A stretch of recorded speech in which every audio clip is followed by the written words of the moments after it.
Siapa di antara kita yang gak pernah marah?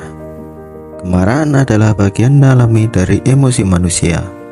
Namun, tahukah kamu bahwa di balik kemarahan, seringkali ada perasaan yang lebih mendalam, seperti rasa frustasi, penolakan, atau bahkan ketakutan. Kemarahan itu seperti kabut yang menyelimuti perasaan kita, membuat kita sulit untuk melihat akar masalahnya.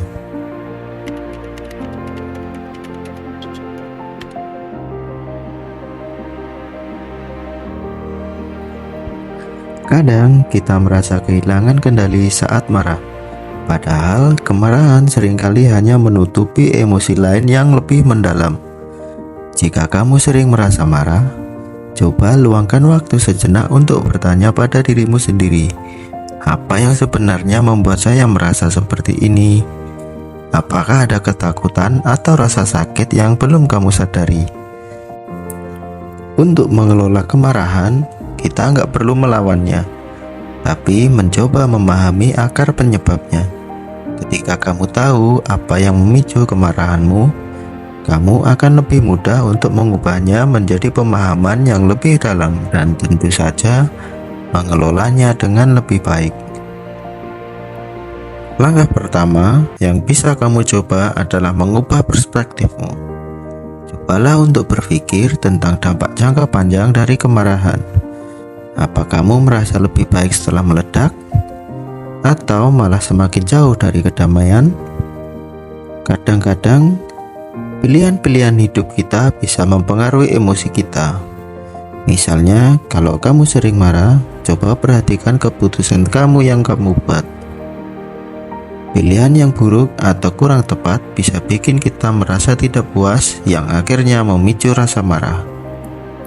Pilihan yang buruk bisa mempengaruhi harga diri kita, apalagi jika kita terus-menerus menyalahkan diri sendiri. Tapi jika kita bisa memulai membuat pilihan yang lebih baik, harga diri kita perlahan-lahan akan meningkat, dan kita pun merasa lebih siap menghadapi tantangan hidup. Masa lalu kita, terutama pengalaman dengan orang tua atau orang terdekat, bisa berpengaruh besar terhadap cara kita melihat diri sendiri. Mungkin kita merasa tidak mendapat cinta dengan cara yang kita inginkan, dan itu bisa menyakitkan.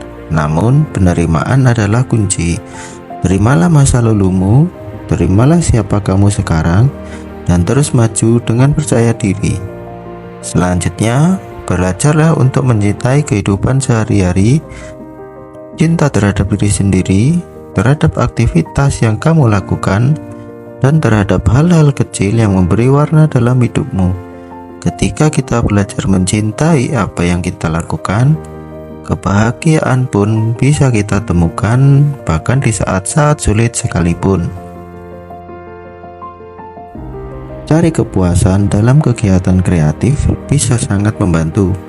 Apakah itu menggambar, menulis, atau mungkin bermain musik? Aktivitas semacam ini memberi kita makna dan tentu saja mengurangi potensi kemarahan yang muncul dari rasa kecewa atau frustasi. Jangan lupakan juga pentingnya menjaga kesehatan mental. Mengelola kemarahan dengan cara yang sehat sangat krusial agar kita tetap seimbang dalam emosional. Dengan memahami penyebab kemarahan kita bisa mulai mengubah reaksi negatif menjadi respon yang lebih positif. Jika kamu sedang berhadapan dengan seseorang yang marah, cobalah untuk melihat situasinya dengan empati. Berbicara dengan tenang bisa membantu meredakan ketegangan. Ingat, kadang orang marah bukan karena kamu, tapi karena mereka sedang berjuang dengan perasaan mereka sendiri. Dan yang paling penting, kamu bisa memanfaatkan prinsip neuroplastisitas untuk mengubah kebiasaan lama. Dengan latihan yang konsisten, kamu bisa melatih otakmu untuk tetap tenang, bahkan dalam situasi yang menantang. Ingat, perubahan ini bukan sesuatu yang bisa terjadi dalam semalam. Proses butuh waktu.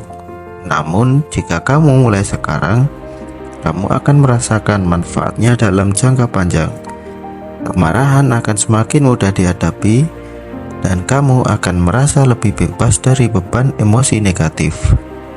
Jadi, ayo mulai pahami emosi kita, terima masa lalu, dan buat keputusan yang lebih baik untuk hidup yang lebih bahagia. Mengelola kemarahan bukan hanya soal menahan emosi, tapi lebih kepada memahami, menerima, dan berkembang menjadi pribadi yang lebih baik.